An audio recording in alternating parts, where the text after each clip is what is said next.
Hey, this is Rachel Cunningham, and you're listening to Joyful Love, episode 70.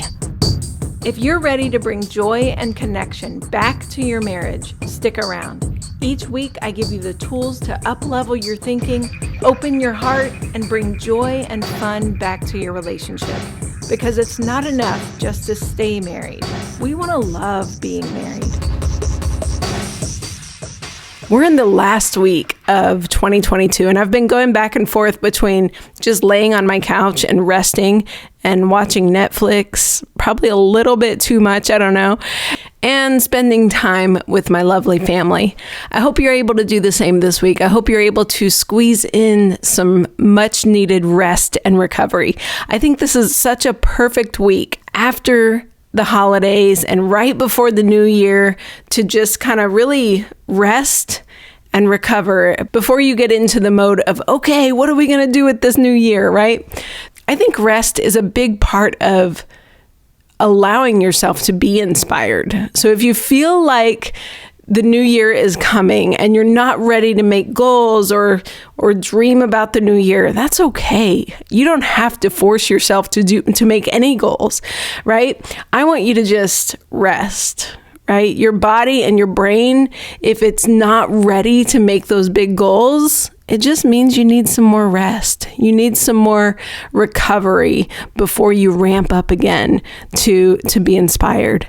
So I encourage you, take a little extra time on the couch this week, sleep in, let some things go, and just find your peace again, right? So for today's episode, I'm sharing day 3 of the Connected Communication Challenge. You'll learn 3 more skills today to begin communicating in a way that creates connection and increases that special sweet bond that you have with your partner. Or if that special sweet bond feels like it's no longer there, you definitely need to welcome in these next 3 skills to really start building that bond again. If you're enjoying these replays and you feel like your relationship needed these skills and you're like, oh yes, I need more of this, I invite you to head over to iTunes or Spotify and give the Joyful Love podcast a 5-star review. This helps others to know exactly what to expect from the podcast, and it just helps to spread the love. And with that, enjoy day 3 of the Connected Communication Challenge.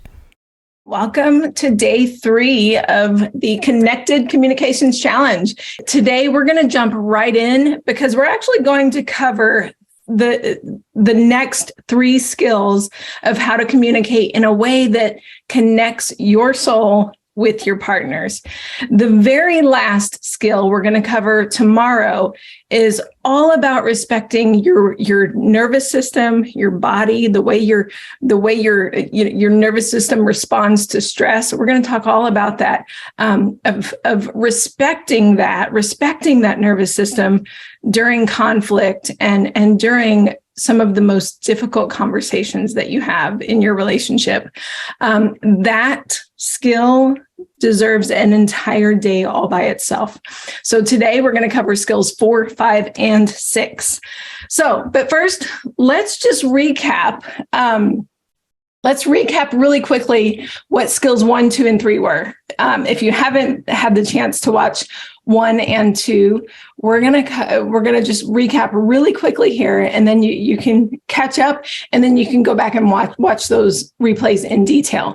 So number 1 is to let love lead.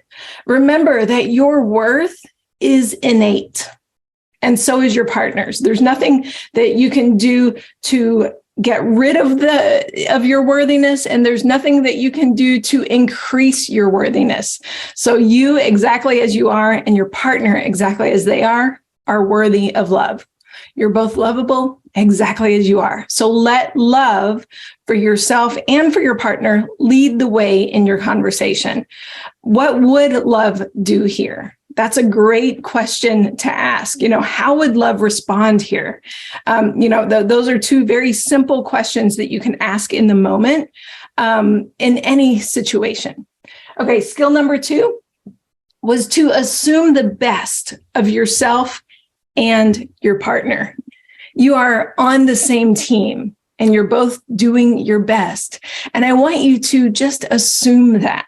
It's so much more peaceful to assume that your partner is doing their best instead of assuming that they're doing their worst. This is where compassion and understanding comes in. You're both working on the same goals in life, whether you realize it or not. You both want the best for your family. You both hope for better on those situations that are sticky right now. You both want to do your best in life.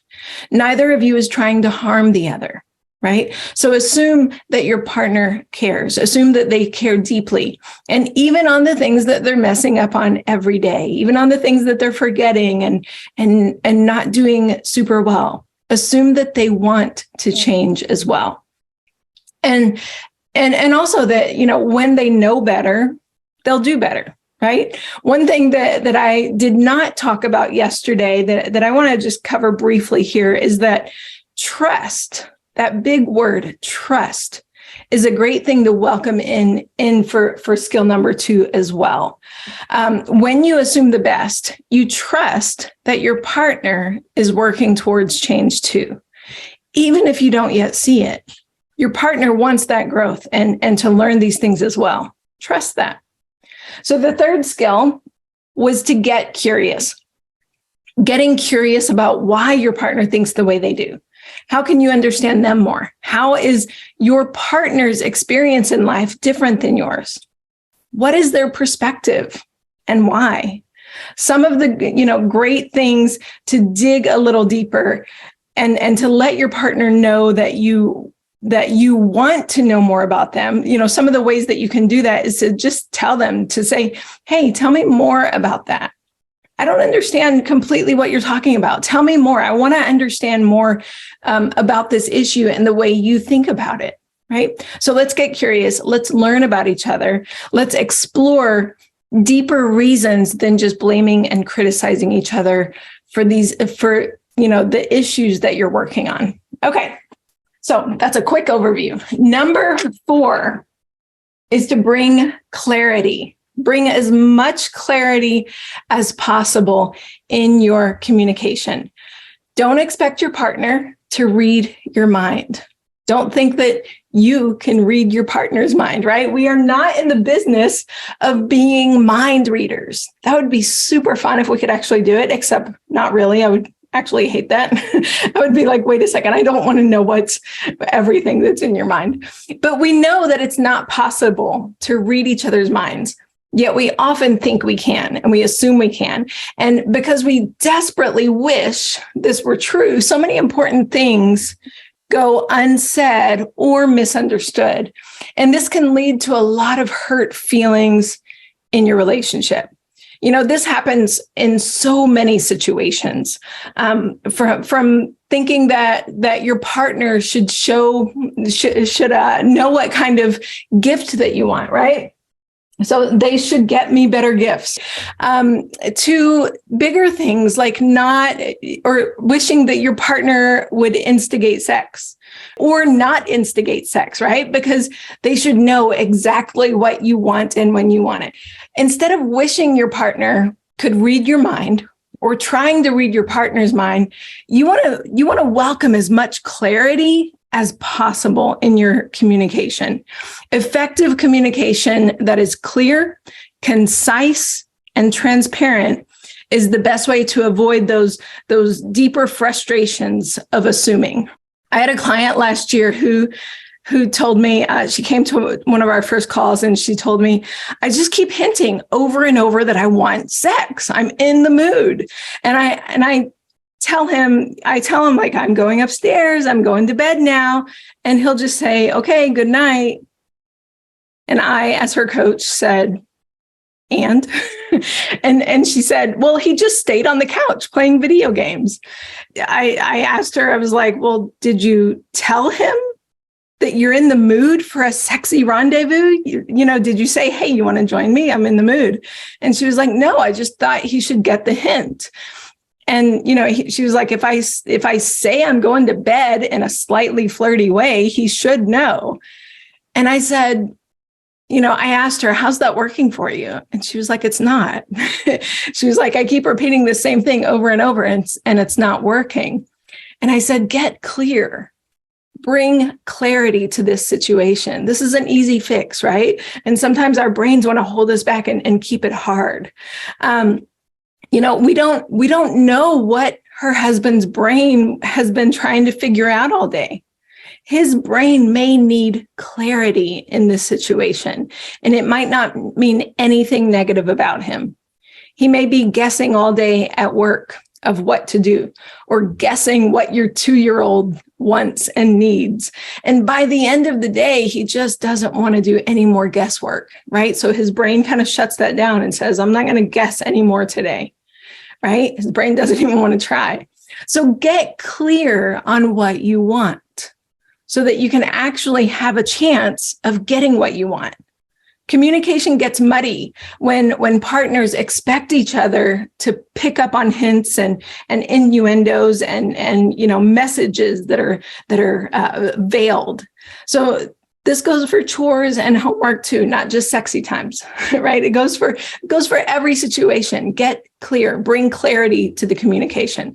So here are just a few examples. I don't know if you guys can read that, so I'm going to actually read it to you. So on this side, it's examples of trying to mind read. On this side, it's examples of clarity.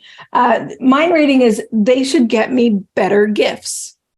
Clarity is, I want this specific thing for my birthday, right? See how clear that is? It's amazing. This works for me so well. I got these earrings because I was like, hey, Chris, I want these specific earrings from this jeweler. Anytime you buy earrings from this local jeweler, I will be totally happy with my gift. And so I get these amazing earrings every time there's a holiday or birthday. I get amazing earrings because I told him exactly what I want.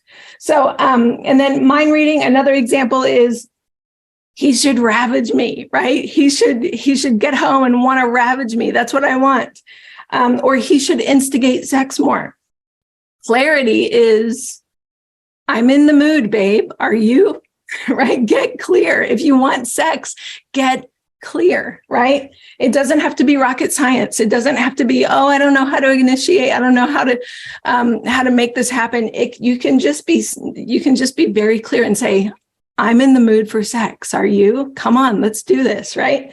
Okay. And then mind reading again is, he should know to make dinner when I'm running late. Right? These kinds of issues are very common in my coaching sessions of, he should know this. He should know to pick up if I'm busy. He should know to take care of these things if I'm busy. Yeah, it would be great in a magic, beautiful world if our partners had the same running list as we do. It'd be great if they could pick up on things when we fell short, right? Or when we were out of time. But if you get clear, you could just say, you could call up your person and say, hey, lover boy, can you make dinner? I'm running late, right? Just bring clarity to it. Clarity doesn't have to be like bossy or rude or to the point of losing your connection. It can actually be fun. It can just be, hey, here's what I'm thinking. This is what I want. Can you make it happen, right? And again, just because you have a running list in your head of all the things that need done doesn't mean that your partner should have that same list. Their list is different. So accept that reality. Don't fight against reality. Don't try to change something you can't change, and simply ask for what you want. Another form of mind reading is when you assign a meaning to their actions. So for example, if my husband comes home and I go to hug him and I notice that he backs away, like maybe not real obvious, but I just notice oh, he's really not into this like he normally is, right? What do I make that mean? Do I make it mean that he doesn't love me? Do I make it mean that he's annoyed with me? Or do I make it mean, oh, he must not find me attractive today? Or some extreme levels are, oh, he must have found another person, right? Those jealous thoughts kind of start creeping in, like, oh, is he cheating on me, right? That would be an extreme version of my partner pulling away. Those are forms of trying to read somebody's mind. Or I can get curious again and bring back in skill number 3 of getting curious. Can I get curious and wonder what's going on with his nervous system? Wonder what's going on in his mind? What's going on with his stress levels? What else might he be thinking about that has nothing to do with me? That maybe his body just isn't receptive to touch right now, right? And how is that okay? How does that not mean anything about me? So don't be a mind reader. Don't expect your partner to be a mind reader. Don't assume that you know what's going on in their head. Get really clear on your own communication. Bring clarity. And when you're not clear on your partner's actions or their communication, get curious and simply ask. Okay, we're going to move on to skill number 5. I have to take a deep breath on skill number 5. I love skill number 5 because it is my biggest struggle. It is the one that that is the hardest for me personally. All the other ones I can get on board with, right? But skill number 5 is something that I am personally still working on. Number 5 is to be open to influence. I am such an independent thinker, and I have a lot of self-doubts that I personally spend a lot of time working through. So when my husband has suggestions or opinions that go against my own, that I've already spent a lot of time internally processing, my initial reaction is to put up a wall so that I don't doubt myself, so that I don't have to go back and redo all my own mindset work on the decisions that I've already made, right? My brain wants to resist his influence. I'm stubborn and I'm opinionated. You may not think this about me. You may think, oh, she seems so sweet and so kind and blah, blah, blah. But it is true that I have an inner wound, I think from childhood, that creates a stubborn resistance to influence. Sometimes this is a good thing, but when it puts up walls with my partner, it creates disconnection with us.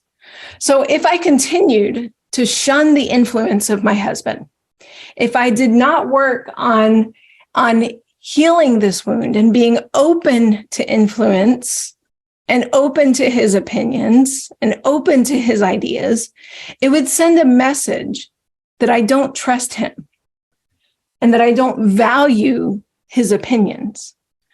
But if I can take a step back and listen to a different suggestion from my husband, even if it's different than what I've already processed or what I think, and if I can hear and be open to his opinion and be open to him saying, hey, what about this way? Or have you thought about this? Or I disagree with that and I think this, right? If I can be open to that, then that helps us to be a team. It actually builds teamwork and builds a team mindset that, hey, we're in this together, right? It's what keeps us from just being two people drifting along, trying to do everything on our own in life. And it's something that I have to continually be aware of and intentionally practice in my own relationship. And if you're a highly independent thinker, you may feel the same. A few areas where I get to practice this on a daily basis, and I encourage you to practice it as well, is being willing to be wrong in a disagreement. Be willing to see things from your partner's point of view. Be willing to think, hey, maybe there's another way that I can look at this. Maybe they're right in this situation. Can I be open to being wrong? Right? Or can I be open to believing that we're both right and neither of us has to be wrong? So many situations are like that, right? We get in arguments when actually both of you could be right? This happens a lot in parenting, right? You can see things from totally different perspectives based on your background and based on your interactions with your children. And both of you are like, why did you do it that way? Why not this way? And you're trying to figure out how to parent together when sometimes you are both right. And, one of the best things, my very first coach was a parent coach. And one of the things she told me was, what if your child needs your husband's interactions in the exact way that he feels comfortable doing it, just as much as she needs your interactions? And I was like, oh, like my whole mind opened up. I was like, wow, could that be true? And I started entertaining and going, okay, maybe this is true. Maybe my child needs my approach and she needs his approach. Maybe we don't have to have the exact same approach all the time. So be willing to change your mind. Have an open mind. Welcome your partner's opinions instead of shutting them out, instead of shutting them down. Right now, and when you can do that, it's just going to open up so many more doors of true connection, right? Again, your brain is going to want to fight this because it doesn't want to be wrong. Your brain thinks that it has to have all the right answers because that's what feels safe, right? It thinks it has to know. Otherwise, it's not going to feel safe. But you can remind your animal brain, hey, it's safe to slow down in my decision making. It's safe to slow down in this disagreement. I don't have to rush to make sure my partner understands my point. I can actually slow down and try to understand their point, right? It's safe to welcome my partner's opinions and influence in this situation. Okay, so be open to influence from your partner. This is friendship, y'all. This is like true friendship when you can really be open to your partner's influence. These skills are not just creating a marriage that lasts, right? That's a beautiful thing. Like when we see older people and they're like, I've been married for 70 years. It's amazing. But that's not all we want, right? These skills are creating a genuine friendship that lasts, right? A genuine friendship with your partner that feels good to be in. I want to be that couple in 70 years that says, yeah, we went through a whole lot of shit together and I loved being married to this person. I loved our friendship. The entire time we had each other's backs and we learned and we were willing to grow together. Instead of thinking we had to just do it all perfect, we were willing to get in there and say, let's grow together. How fun would that be, right? So, okay, that was a little tangent. Skill number 6, one problem at a time. Okay, so how many times have you brought up an issue with your partner and they jump on it and want to deflect, right? And they want to kind of bounce the problem off if they feel criticized. And they say, oh, but what about this time when you did this? And then you fling it right back and you're like, yeah, but you do the same thing in this situation. And it's like this back and forth, punching bag game. And before you know it, you're both nitpicking at all the little bitty things that you've ever done. And there's so many problems that you're criticizing in each other that both of your brains feel like this entire marriage is a problem, right? And we have so many problems and everything feels exhausting and confusing. And you don't even remember the first problem you brought up, right? Because everything was thrown into it. Have you been there? If so, this is why I highly encourage you to just focus on one issue at a time. If you have an issue with your partner, let's just throw out the example. If you have an issue of your partner working late every single night, don't have the conversation about working late every night and the division of labor at the same time. right? They're two separate issues, even though they could be combined because many of our problems lead to other problems. They are still two separate issues, and they deserve two separate conversations to actually solve the problems. Because remember, what is the point of even bringing up a problem? It's to solve it. Right? And if you throw in a bunch of problems, it starts to feel like criticism and defense, and you're just playing offense and defense, right? You're not actually solving a problem. So if you actually want to solve the problem of your home, of the issue of your partner getting home late every night, work on just that. Like what, not why this is, running your entire life, but how can we actually solve this problem, right? You may have a list of problems running in your head, and, out of frustration, they all come out one day. That's understandable. It's happened to all of us. If that's you, I encourage you to just take a step back and next time choose one problem that's hindering you right now from reaching that beautiful vision that you have for your marriage, and focus on that. You can even start I love to start the conversations with the vision you have in mind. Why are we solving these problems? Not so that we can tear down our partner and say, oh, you suck at this, you're ruining my life. But hey, let's solve this problem so we can actually get to this beautiful vision that we have in our minds for our marriage, right? Let your partner in on your hopes and your desires and your excitement for your future together. Let them in on that, right? Let me share an example. You could tell your partner, let's take the example of intimacy for now. Almost every single couple at some point in their life has a difficult time with their sex life, right? It's normal. It happens after kids, health reasons, all kinds of things, right? We have issues in our sex lives. It's just part of something we have to work through in our lives. And so you could go to your partner and say, hey, babe, I've been thinking about our sex life, and I want more intimacy. I want more regular intimacy. I want more juicy, exciting intimacy. I want to have fun in that area again.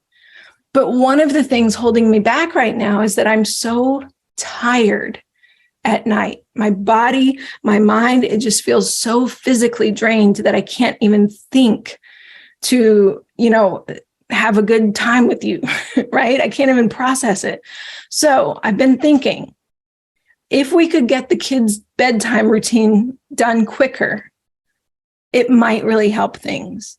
So can we work on this problem together? Can we come up with a plan together so that we can both kind of tag team it and figure out how to get the kids to bed earlier, or how to get our chores done earlier, or how to, whatever your issue is, how can we do this together? Now, this might just be, the whole tired issue might just be one issue that you have to deal with in order to create that beautiful vision of a fun, intimate sex life. You may also need to understand how to flirt again with each other. You may also need to work through reclaiming your own sensuality, right? And dropping guilt, right? You might need to learn how to welcome pleasure into your life in an intimate way again, right? You may need to work through health issues, right? There may be a list of things that you can work on to help create that vision of your sex life that you want. But if you throw them all in together in one conversation, it can feel overwhelming to both of you. So work on one issue and then ease into the others, right? Solve problems to benefit your future, not to bring up the past. When you work on one issue at a time with your future in mind, instead of criticizing, 15 past issues all at the same time, if you work on your problems to benefit your future, it creates hope and excitement for change. Do you see the difference in that? Do you see the difference in solving problems to benefit your future instead of bringing up the past? It's huge. let me throw this example in there. Think about if you wanted to give your entire home a fresh coat of paint. Let's say you have 10 rooms that you want to paint, and you have a beautiful vision of how fresh and clean and pretty the new colors will be. And you go and you pick out and paint for every room. And then you open the paint for each room. And then you go back and forth between each room, never completely focusing on one area. The house is going to be a chaotic mess, right? It's going to feel overwhelming. But if you back it up and you say, I have this beautiful vision for our home, but I'm going to focus on one room at a time, right? If you focus intently on one room until it's completely finished, you get the boost of excitement that you've completed one problem. And now you're excited to move on to the next. Right? You've solved one problem, you can move on to the next. One room at a time is easier, and one problem at a time is usually easier. Okay, that is what I have for you guys today. If you're hearing these skills and they do resonate, but implementing them in your unique situation feels a bit more tricky, you're not alone. Your brain likes to make all the excuses and get in the way of making change. And that's why coaching is so powerful. When you coach with me, we'll uncover your own story, and I'll help you to see where your own brain is being an asshole and holding you back. You're going to learn these skills deeply through real life application. On our calls, I help you evaluate every struggle that you have, right? You bring your issues to me. I don't just teach you these skills. I say, okay, bring me what's going on. What happened this week? Now let's figure out what your brain is doing, where the old stories are coming in, and how to create new stories, right? I help you understand your own brain. You're going to discover why things are going wrong, and you're going to get really clear on exactly how to make lasting change. Connection is the most powerful skill that you can learn for a marriage that actually thrives. And, I think I say it on the beginning of my podcast, we don't just want to be in a marriage that lasts. We want to love being married. And I still feel that way. And it doesn't mean every single moment of every single day is going to feel happy and giddy and delightful, but it means you have peace and you welcome genuine personal growth throughout your life. And you welcome joy in your relationship, and you welcome fun in the midst of your struggles. Connection is the foundation of that. Connection is a requirement for creating a marriage that feels really good to your soul. And it makes life so much more fun, right? So I encourage you to book a consultation call with me. And I want you to just kind of imagine 6 months really focusing on creating an incredible relationship that prioritizes your personal growth. And it's an example of what's possible to your family as well. An example of what's possible for your kids. I want that for you. And I can help you get there quicker than doing this alone. So I invite you to book a call with me at Rachel, spelled with an AEL, Cunningham.com/work with me. Just that consult call alone can really uncover a lot of growth for most people. When you get on the call, we're going to go over every category of your life, from your health to your career, to your dreams, to your home life, to your parenting, to the things that are sticky in your relationship, whether that's, discussing money or intimacy, your sex life, your teamwork. We're going to discuss all of it on that call. We're going to dissect it, and you will be clear on where you are going, because you're going to create a vision for each category, from your health to your dreams to your relationship. You'll get clear on what's holding you back, and you'll have a clear path forward to achieve the beautiful vision that you want for your life and your marriage. So it's a free call, and you will leave with clarity. Okay, thank you so much for listening to the Day 3 replay. And come back next week for the very last day of the communication series. If you know someone who would benefit from this series, I invite you to share the podcast link with them. And if you'd like to take this work to the next level in 2023, I invite you to come talk with me about how coaching can help you. You can book a free consultation at rachelcunningham.com/work with me. Thank you and have an incredible last week of 2022. Thanks for listening to Joyful Love. If you'd like to know more about my work, come visit me at rachelcunningham.com. That's Rachel spelled with an AEL, Cunningham.com.